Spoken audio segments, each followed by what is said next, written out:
The homemade pumpkin pie in my hands feels heavier than it should as I pause at the entrance of my parents' immaculate suburban home. Through the decorative glass panels on the front door, I catch glimpses of movement. 24 relatives mingling beneath the glow of my mother's treasured crystal chandelier. For a fleeting second, I think about turning around, heading back to my apartment, and spending Thanksgiving with a microwave meal and a mindless show. But before I can act on it, my father spots me through the glass. "There she is," he calls out warmly, opening the door wide. "Our numbers expert has arrived." I force a polite smile and step inside, instantly surrounded by the scent of sage and roasted turkey. My simple teal dress, modest and knee-length, suddenly feels out of place amid the sparkle and polish of my mother's decor. "Oh, you brought dessert," Mom remarks, taking the pie and giving me a brief kiss on the cheek. Her eyes flick toward the driveway. "Is that all you brought?" "Just me and the pie," I reply, keeping my tone light. "Homemade." Dad gives my shoulder a quick pat. Skyla works with numbers, a very steady job. Always dependable. The praise feels more like a subtle dig. Reliable, predictable, unremarkable. I've heard those words my entire life. Mom's phone buzzes, her face brightening instantly. "That's your sister." "She's just running a bit late." 30 minutes and counting, I murmur, but no one responds as I'm ushered toward the living room. There, relatives cluster with drinks and hors d'oeuvres. Uncle Warren lifts his glass. "The accountant's here. How's life balancing all those books, Skyla?" "I'm actually an internal auditor," I correct, accepting a champagne flute from a passing waiter. "Business is..." A sudden hush falls over the room, cutting my sentence short. Heads turn toward the entryway. Marissa has arrived, 30 minutes late. Looking like she just stepped out of a magazine spread, her camel-colored Max Mara coat, which I remember from last month's Vogue, drapes elegantly across her shoulders.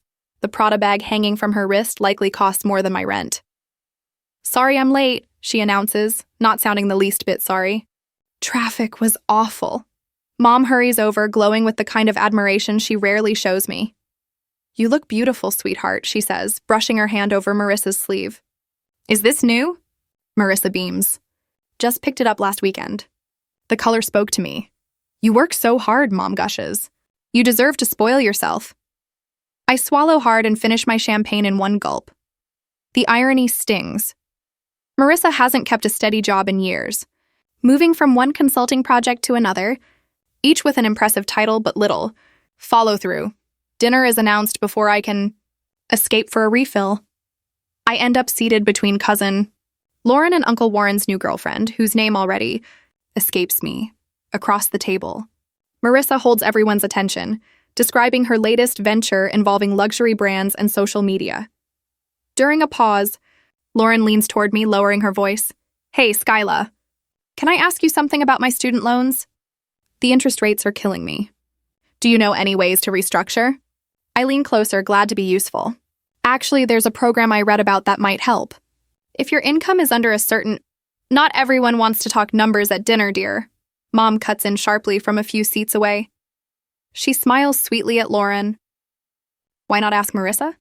"She's great with finances." The table goes silent. I stare at my plate, fork hovering over the untouched turkey. Marissa laughs softly, swirling her wine.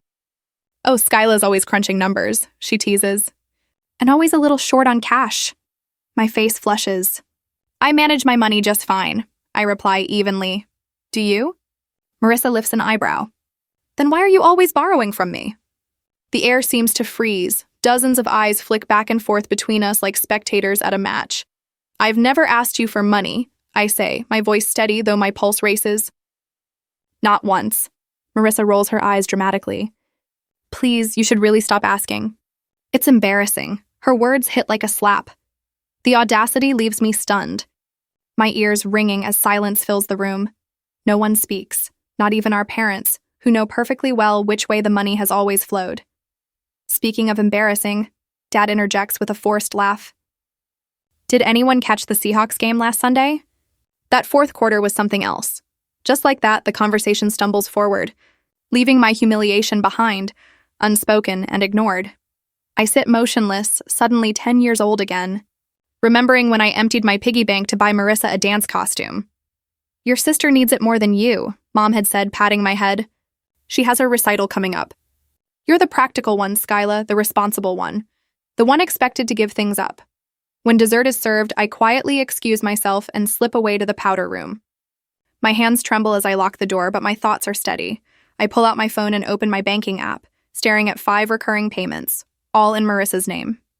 5 years, $52,800, an average of $880 every month, covering her car insurance, credit card minimums, and personal loans. The clean, organized list of deductions looks exactly like something an auditor would keep, cold proof of my sister's financial dependency. Without hesitation, I select each payment and cancel them, one by one. Recurring payment canceled. Recurring payment canceled. Recurring payment canceled. Recurring payment canceled. Recurring payment canceled. I splash cold water on my face, dry it with one of Mom's decorative towels, and return to the dining room. My pumpkin pie sits in the middle of the table, slices already missing. There you are, Mom says. We started without you. That's fine, I reply, sitting down with unexpected calm. I'm not hungry for dessert anyway. My phone buzzes, confirmation messages from the bank. Every cancellation complete. More coffee, Skyla? Dad asks, holding the pot. Yes, I say with a faint smile, extending my cup. I think I'll have another. For the first time in 5 years, I'm not funding my sister's life. For the first time in forever, I'm choosing myself, and it feels like coming up for air after being underwater too long. Numbers don't lie. People do. The next morning, sunlight filters through the blinds of my small apartment as I open my laptop at the desk between the kitchen and living room. The coffee maker hums in the background, its steady rhythm calming me as I create a new spreadsheet. Payment history, Marissa Cole. My fingers move with the practiced precision that makes me dependable at work. Each keystroke feels like reclaiming a lost piece of myself. I pull my banking records and list every transfer made to my sister over the last 5 years. Row by row, the spreadsheet grows, 3 separate credit card payments each month, a personal loan until her commission came through, and car insurance for the luxury SUV she had to have for client meetings that never happened. At the bottom of the column, the total appears, $52,800. It stares back at me, not a symbol of generosity, but of misplaced trust. Almost $900 a month, more than my own car payment, spent to keep Marissa's illusion alive. I save the file to 3 cloud drives, ensuring the evidence is secure, and take another sip of coffee. My phone vibrates again, Marissa's name flashing across the screen for the 16th time since dawn. I silence it without reading. More messages flood in. Something's wrong with the payments. Call me now. Did you change banks? Payment failed. What did you do? The credit card company called. Fix this. Autopay declined. Call me back. Insufficient funds? What's happening? Her tone shifts from confusion to anger, punctuation multiplying with her panic. 15 calls.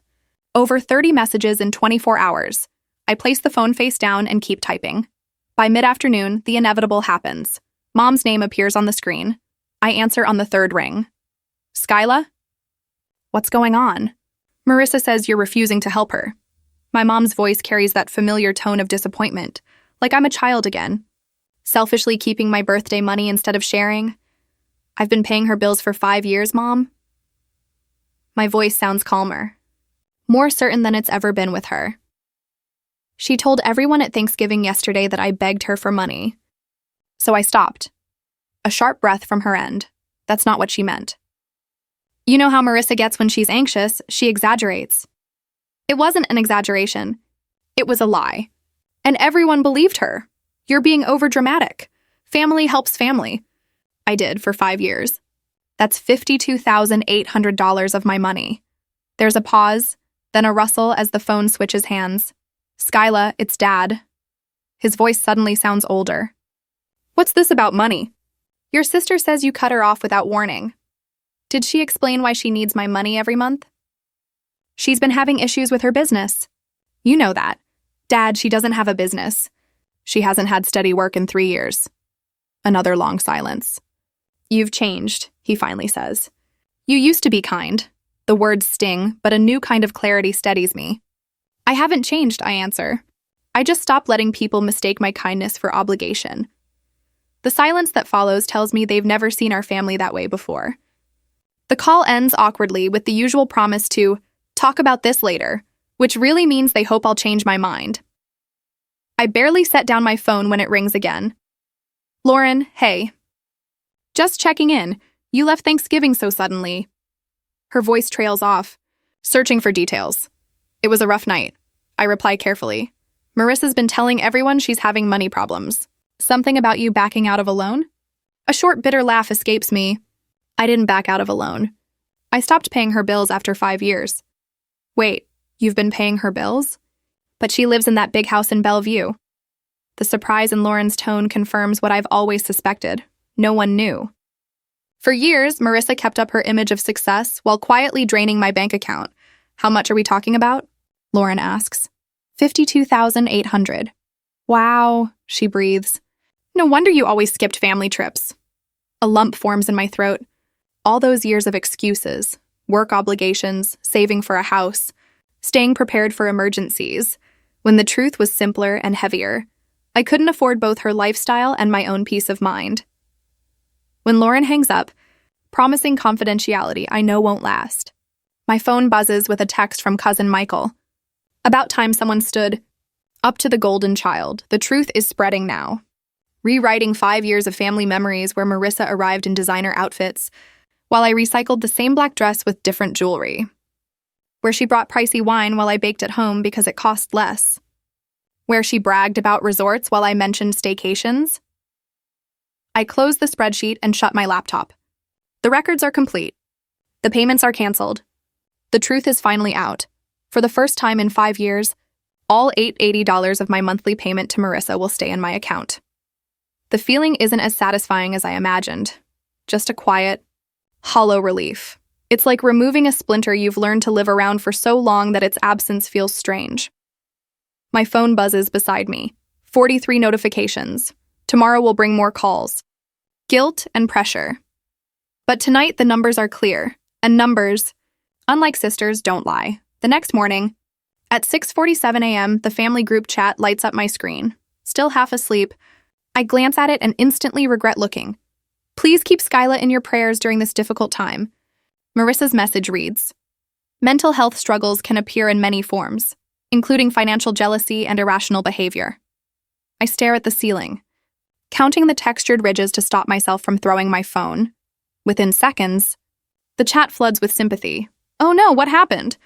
Sending love, Skyla. We're here for you. Should we send a care package? No one asks what actually happened. No one questions her version of events. My sister's word is taken as truth. And suddenly, I'm the unstable one. Minutes later, my mother calls. Skyla Marie Thompson, she begins, using that tone reserved for disappointment. You need to fix this before Thanksgiving is ruined. Fix what exactly? I ask, sliding into slippers and heading to make coffee. Don't play dumb, she says sharply. Marissa is heartbroken. Your father can barely look at his phone when she texts about you. We raised you better than this. The coffee maker hums as I measure the grounds. Did you ask Marissa what I actually did? She showed me the bank notifications. All those payments suddenly stopped, my mother whispers. She has bills. Skyla, responsibilities, a roof to keep over her head. So do I. The words come out firmer than expected. This isn't like you, she says. The daughter I raised would never abandon her sister. I watch the coffee drip steadily. Dark and clear. The daughter you raised has been paying Marissa's bills for 5 years, while she told everyone I begged her for money. Silence fills the line. Tight as a wire. I'm going to be late for work, I say finally. Give Dad my love. I end the call before she can respond. Opening Facebook. I find Marissa's latest post, a softly filtered photo of her staring out a window. Captioned, heartbroken when family members struggle with jealousy. Praying for healing. 27 comments already. I close the app and finish getting ready for work. At the office, something shifts. I'm more productive than I've been in months. Documents flow easily through my review queue. Spreadsheets that once needed double-checking are crystal clear. You seem more focused lately, my manager notes during our afternoon check-in. Whatever you're doing, keep it up. What I'm doing, I think, is keeping $880 in my account. and finally sleeping through the night. That evening, I buy a solid oak desk I've been wanting for months but never justified while supporting Marissa's expenses. As I enter my payment details, I feel no guilt, no calculations about whether I can still cover her car insurance or credit card bills. I realize I wasn't living modestly out of discipline. I was living below my means to fund her excess. The realization lands heavy but firm.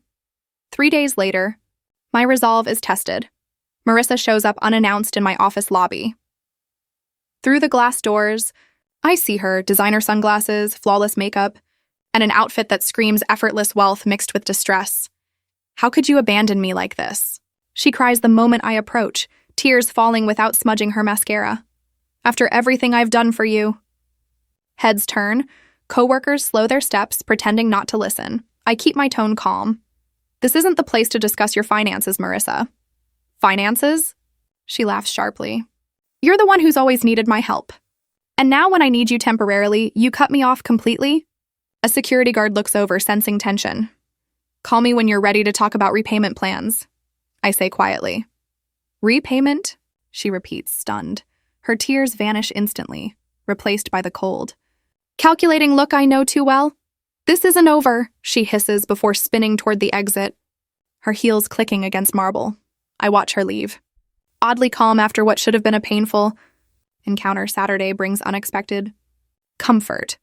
Lauren shows up at my apartment with lunch, from my favorite deli and a soft smile. "You okay?"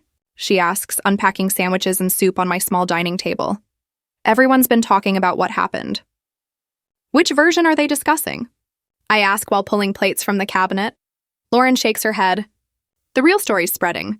Michael called after speaking with your dad." "Is it true Marissa owes you more than $50,000? She asks. $52,000 to $800, I confirm. But from what I've seen, her total debt is closer to $96,000. Lauren freezes mid-bite, stunned. $96,000? How's that even possible? They live in that gorgeous Bellevue house. Maxed out mortgage, I reply. 3 full credit cards, 2 personal loans, and a car lease that's 3 months overdue. I've been covering her minimum payments for years. She's been using you all this time, Lauren says, her tone sharp with anger, and still pretending to be the successful one. My phone buzzes. A new group chat appears, created by our younger cousins, called Team Skyla. Marissa and my parents aren't included. I'm still processing this when my phone rings again, showing an unfamiliar number. Lauren's eyes widen.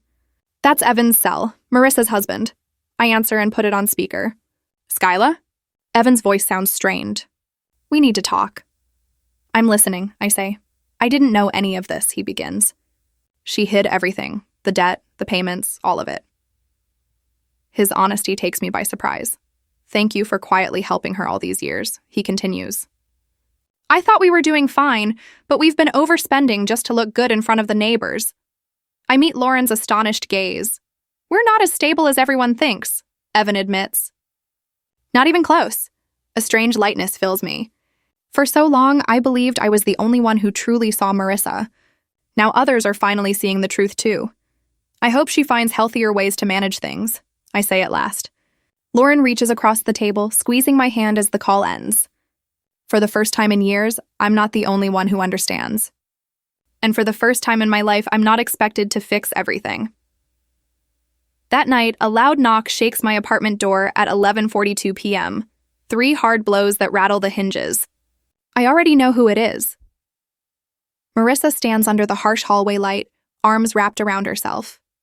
Her hair hangs limp, her face bare. She's wearing faded jeans and a simple cotton t-shirt, clothes I've never seen her in before. I open the door but keep my body in the way. It's almost midnight. Please, she whispers, her voice trembling. I'm falling apart. Sky. Evan knows everything. For a brief moment, I see the little girl who once crawled into my bed during thunderstorms, seeking comfort from her practical sister who never feared the noise. But then, the memory of that Thanksgiving dinner flashes back, her voice laced with fake concern. You should stop asking for money. It's embarrassing. Still, I step aside. Come in.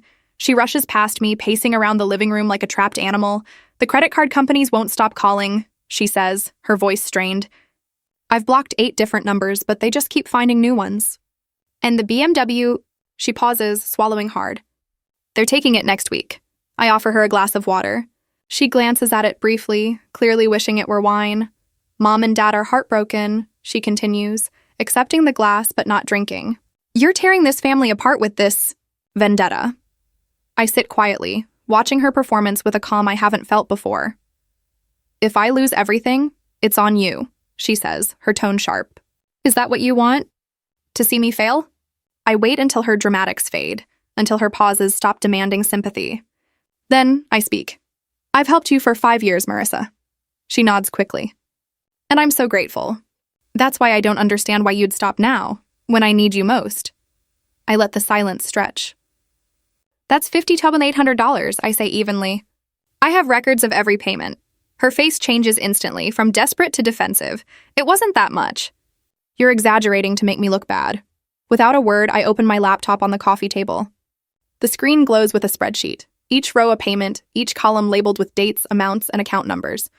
Notes beside them track her calls, excuses, and broken promises.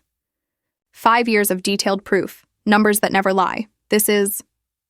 She stammers, grasping for control. You're doing this to make yourself look better. You always need to be the perfect one. When I don't reply, she tries another approach. You know I have expenses you don't. The country club fees alone. She stops, realizing how it sounds. You make more than I do, she tries again, voice rising. You don't understand what it's like to struggle.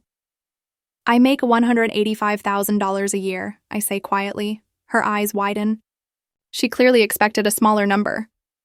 I live in this one-bedroom apartment so I could afford to cover your debts.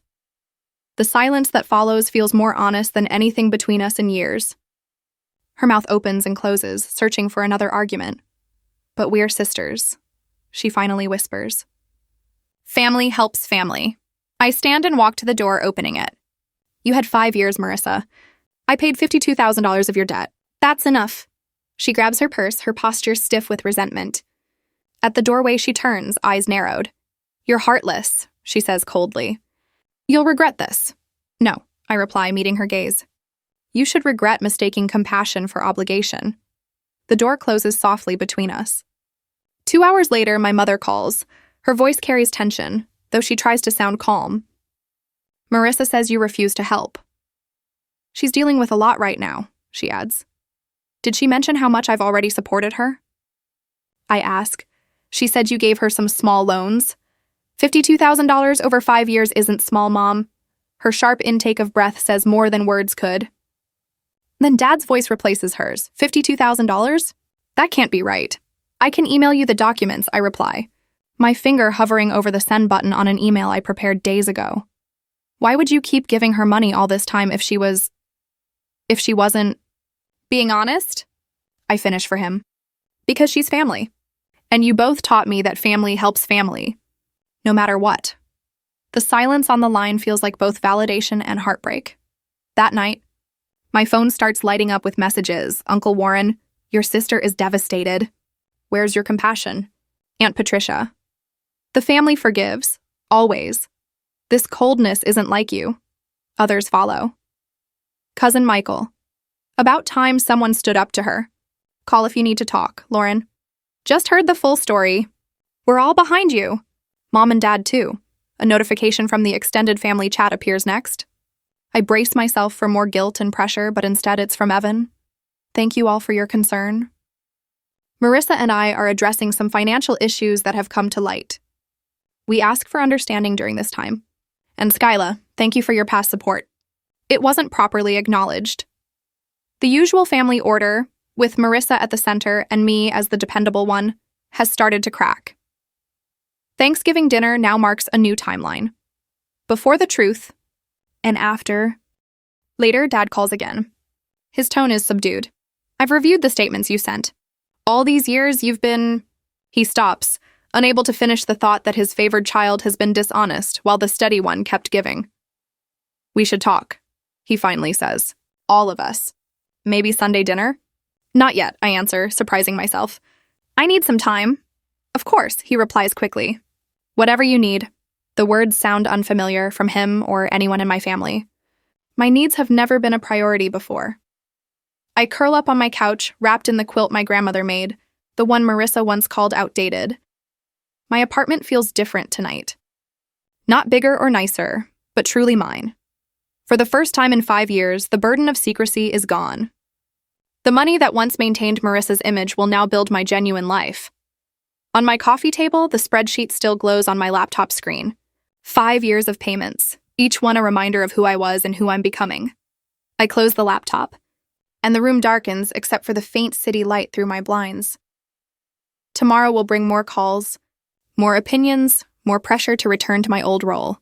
But tonight, in the calm after finally speaking the truth, I find something unexpected, peace. A week later, Evan's name lights up my phone again. Family meeting. Our house. Tomorrow at 2. Just parents, you, and a few others. This needs to end. I stare at the message for a full minute, my stomach tightening. Since that confrontation at my apartment, the family has split into sides. Mother calls daily with tearful appeals. Father has grown uncharacteristically quiet. Cousins keep messaging, some offering support, others judgment, depending on which version of the story they believe. What surprises me most is Evan's sudden involvement. In 6 years of marriage to my sister, he's always stayed pleasantly distant from family conflicts. When I arrive at their home, noticeably smaller than what Mother had led us to believe, Evan opens the door before I even knock. His usual easygoing face is replaced with a firm, serious look. "Thank you for coming," he says quietly. This won't be easy. The living room feels more like a courtroom awaiting its verdict. Mother and father sit rigidly on matching armchairs. Uncle Warren is at one end of the sofa beside Aunt Patricia and grandmother, whose presence alone signals how serious this is. Marissa is nowhere to be seen. I begin. But Evan cuts in. "She'll be here soon," he says, gesturing toward an empty chair clearly meant as the focus. "Please, sit." I choose the far corner of the sofa, keeping space from what feels like an emotional blast zone. The air hums with tension and unspoken judgment. Mother forces a thin smile. "This is unnecessary. Family issues should stay private." "Not this one," Evan replies firmly, placing a thick manila folder on the table. "Not anymore." A door closes in the hallway. Marissa enters, face bare of makeup, dressed in plain jeans and a beige sweater I don't recognize. No brands, no jewelry. Her eyes are red but dry. "Sit down, Marissa," Evan says, without looking at her. She sits carefully on the edge of the chair. Hands clenched in her lap, Evan stands tall, shoulders squared. "I asked everyone here so we can finally understand what's been happening." He opens the folder. Over the past few years, Marissa has built up personal debt totaling $96,500. Mother gasps. Father's head jerks up. That includes the $50,800 Skyla has been secretly paying off for 5 years. Evan continues. "The money Marissa told me came from a trust fund from grandmother." Grandmother inhales sharply. "I never created any trust fund." "I know," Evan says, spreading credit card statements across the table. These show purchases from Nordstrom, Saks, Neiman Marcus, designer clothes, jewelry, handbags. All to keep up appearances while we were quietly drowning. Father leans forward, scanning the papers in disbelief. "This doesn't sound like the daughter we raised." "I needed those things," Marissa murmurs. "People expected me to succeed." Mother reaches out. "Sweetheart, is this true?" It's the first time I've heard her question Marissa in 30 years. Marissa's composure cracks. Tears fall. "I just wanted everyone to be proud of me." "By lying? By stealing from your sister?" Aunt Patricia's voice cuts through the air. "I was going to pay her back," Marissa protests weakly. "When?" Evan asks. "With what money?" "You haven't held a steady job in 3 years. The silence that follows is heavy. My family is finally facing what they've ignored for years." Evan straightens. "Things change starting today. We're selling the Range Rover. The Maldives trip is canceled. Marissa starts working 40 hours a week at Belinda's boutique next Monday, and we begin financial counseling on Thursday." Mother pales. That's extreme. It's necessary," Evan says evenly. "And long overdue." Father turns toward me, eyes filled with something rare, real regret. "We should have seen it sooner," he whispers. "I'm sorry, Skyla. The apology I've waited decades for lands softly, without the satisfaction I expected. I nod once, accepting, not forgiving. For the first time, I'm in the middle of a family crisis without being expected to fix it. I'm neither savior nor scapegoat, just present. The freedom of that realization catches in my throat. The next 6 months unfold slowly and deliberately. Family. Gossip fades as the truth spreads. Marissa works retail for the first time in years, coming home exhausted but grounded.